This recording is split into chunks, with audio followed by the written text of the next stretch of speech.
الأمازيغ في حروبهم عندما ينتصرون فعادة لا يقومون بأسر الأسرى، عادة ما يطلقونهم، عادة ما يطلقونهم.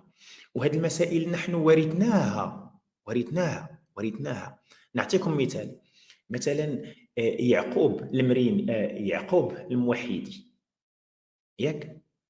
آه، أبي يعقوب الموحدي عندما انتصر في معركة الأرك أطلق الأسرى، أطلق الأسرى. إيوا كيفاش أنت انتصرتي وطلقتيهم؟ معنى أن هذه من خصال الأمازيغ نتاع شمال إفريقيا. كاين هذه المسألة هذه، أنهم آه، لا يقتلون الأسرى، بل أنهم يطلقونهم. هذه شفناها مع يعقوب المريني، وشفناها في مناسبات كثيرة، وشفناها حتى في المغرب في حرب الرمال وداك الشيء. ومن بعد أنغالا وداك الشيء المغاربة طلقوا الأسرى، طلقوهم.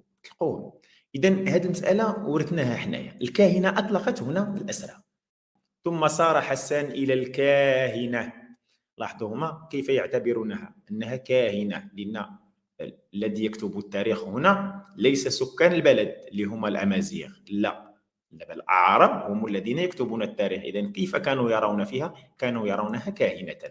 ملكة جرارة بجبل أوراس، وهي يومئذ أعظم ملوك البربر، فحاربها وانهزم المسلمون وأسر منهم جماعة وأطلقتهم الكاهنة. لاحظوا، إذا انهزموا المسلمين وأسروا، ولكن أطلقتهم الكاهنة. وهنا الإخوان هذه المسألة من خصال وشيم الأمازيغ أو البربر كيف ما تيقولوا.